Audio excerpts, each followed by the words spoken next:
3 மாதங்கள் பிறகு. வாழ்க்கையில் என்னென்னமோ பண்ணியாச்சு. சம்பள உயர்வு கேட்டாலும் என்ன ஆகும்? சாப்பாடு கட்டியாச்சா? எடுத்துருவா. என் உயிரை வாங்கிறது உங்க அப்பன் கட்டி வச்சான் பாரு. கத்திக்கிட்டே என்னதான் பண்ணுவேன் நானு. இத கட் பண்ணி வைங்கங்க. ஏய் குவானி, என்னங்க கட் பண்ணி வையா? ஆ நீ ஏன் கட் பண்ணி செய்வ? கொஞ்சம் இரு. வெஜிடபிள் கட்டர் நீ வாங்கணும்ல, அது இருந்தா நான் சீக்கிரமா செய்வேன்ல. அதை கட் பண்ண வேண்டியதுதானே? வெஜிடபிள் கட்டர் தானே? ஆமா. அதுல சின்ன சின்னதா வச்சா தானே கட் பண்ண முடியும். இதை எப்படி கட் பண்ண முடியும் வெஜிடபிள் கட்டர்ல? இந்த நோனாவட்டம் கேள்விதான் அன்னைக்கு நான் சொன்னேன். இந்த வெஜிடபிள் கட்டர் செட் ஆகாது, அருவாமனையில வெட்டுன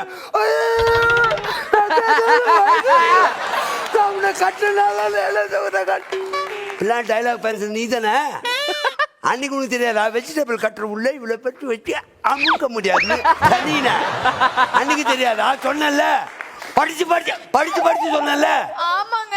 எங்க அந்த வெஜிடபிள் கட்டர்? அது மேல தூக்கி போட்டேன். நான் ஆபீஸ் போய் நான் பாத்துக்கிறேன். கேண்டீன்ல சாப்பிட்டுக்கிறேன். ஜூஸ் மட்டும் போட்டு. ஜூஸ் தானே வேணும்? போய் பழம் வாங்கிட்டு வாங்க.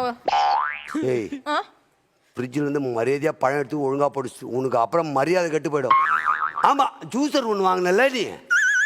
ஏய், இப்படி கொட்டை தனியா வரும், தோல் தனியா வரும்ல, அந்த ஜூஸர்ல போடு.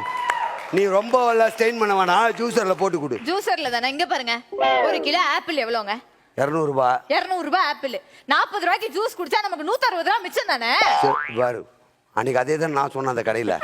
40 ரூபாய் ஜூஸ்டினா ஆரோக்கியம் இருக்காது. அவன் ஏதாவது ஊத்திடுவான், அவன் சுகர் போட்டுருவான். நான் நாட்டு சர்க்கரையா போட்டு உங்க ஹெல்த்தை பார்த்துட்டேன். கேட்டியா? சொன்னியா இல்லையா? சொன்னல. எங்க அந்த ஜூஸர்? இப்போ எங்க? பரண மேல ஏறி எடுத்து கொடுங்க. நீங்க இப்பவே கழுவி கொடுங்க, நான் உடனே போட்டு தரேங்க. ஃப்ரிட்ஜுக்குள்ள இருக்க பழத்தை எடுத்து போட்டு தரேன். முத ஏறி எடுத்தாங்க. ஆமா, மற்ற பொருளை நான் வாங்கி கொடுத்தேன். பரண மேல போட்டா துருப்புச்சிச்சு. இந்த டிராவலிங் டேபிள் யாருக்கிட்ட வாங்கினா என்ன? இது பசிக்குதுன்னு தானே சொன்னீங்க? சொன்னாதான் செஞ்சு கொடுத்தேன். ரொம்ப நல்லா செஞ்சு கொடுத்தேன். ஜூஸ் குடிச்சிட்டு போய் ஆபீஸ் கிளம்புங்க போங்க. ரெடி? அது டெய்லரிங் மிஷின். ஏய்,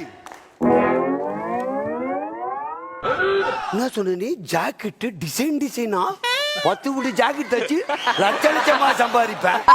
எங்கடி அதோடைய தலை? உங்களுக்கு நான் எவ்வளவு காசு தருமா மிச்சம் பண்ணிருக்கேன். இதுல ஒரு ஜாக்கெட் தான் தச்சேன். முதுகோலி வந்துருச்சுங்க. நம்ம பக்கத்துல சிவகுமார் டாக்டர்ல அங்க போய் கேக்குறோம், 1500 ரூபாய்க்கு மாத்திரை எழுதி கொடுத்துட்டாரு. அந்த 1500 ரூபாய் தான் என் பர்ஸ் இருந்து ஆட்டையை போட்டியா?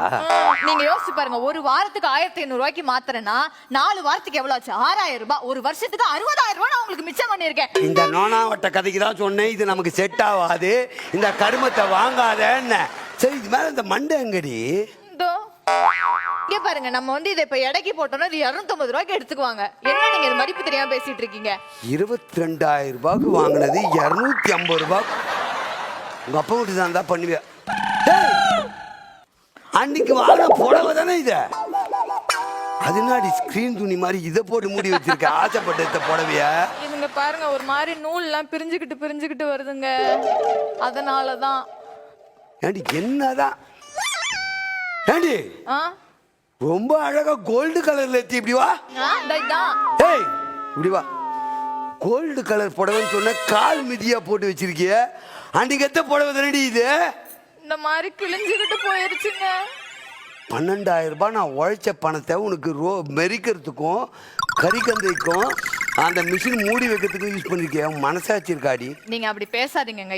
25 ரூபாய் இதுல நான் மிச்சம் பண்ணிருக்கேன். இன்னொரு விஷயம், இந்த 3 புடவை தான் இப்படியா இருக்கு. மீதி 7 புடவைங்க. அது எங்க? அது வந்து பாத்திர கடைக்காரனுக்கு போடலான்னு வச்சிருக்கேன். அது போட்டோம்னா நமக்கு பிளாஸ்டிக் குண்டா ஒண்ணு தருவான். 12000 ரூபாய்க்கு பிளாஸ்டிக் குண்டா மிஞ்சி போனா 30 ரூபாய். ஏடி அப்படியே கூட்டி பார்த்தா அது ஒரு 30, இது ஒரு 60. 12000 ரூபாய். என் 12 எல்லாமே யூஸ்ஃபுல் தானே வாங்கினேன். ஏதாவது ஒரு செலவு வெற்றி செலவு பண்ணிருக்கேன் நான் இது வரைக்கும் கல்யாணம் பண்ணி. ஒன்னு அங்க லோல் படுது, ஒன்னு இங்க லோல் படுது, ஒன்னு மேல லோல் படுது, ஒன்னு இங்க லோல் படுது, 2 கால் லோல் படுது. ஏண்டி இவ்வளவு தான் மனசாட்சி இல்லாம பேசுறிய? நான் டியூ கட்ட மாட்டேன், நீ எப்படின்னா கட்டிக்கோ, எனக்கு தெரியாது. இங்க பாருங்க, அந்த மாதிரி பேசாதீங்க. தயவு செஞ்சு டியூ கட் வேணாங்க. இங்க பாருங்க, ஒண்ணு வேண்டாங்க. எங்க அப்பா கிட்டயே நான் பணம் கேட்டுக்கிறேன். நீங்க ஒண்ணுமே தர வேண்டாம், நீங்க போங்க. உங்க அப்பா வருவான் அங்க இருந்து, என் பொண்ணு அழு வச்சுட்டே வா. என் பொண்ணு கல்ல இது வரைக்கும் தண்ணியே வந்தது கிடையாது. அவன் ஒன்று நான் 100 வாங்கி தருவேன். அவன் வந்து என்கிட்ட ராமாயணம் வைக்கிறதுக்கு.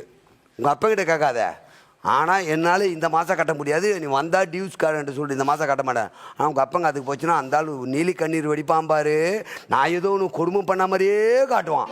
அதனால் உங்கள் அப்பனுக்கெல்லாம் சொல்லாத, நான் ஆஃபீஸ் போயிட்டு வரேன், டியூ ஒரு வேலை கேட்டால் இஎம்ஐ பணம் இந்த மாதம் கட்டல அடுத்த மாதம் கட்டுறேன்னு சொல்லு. ஜூஸ் இல்லை, சோறு இல்லை, காலையில் போகிற மனுஷனுக்கு இவ்வளோ செஞ்சு போட்டு எங்களை மாதிரி ஆளுங்களை வதக்காதீங்கடி. ஆஃபீஸுக்கு நானே எவ்வளவு பிரஷர்ல இருக்கேன் தெரியுமா? ஏய்,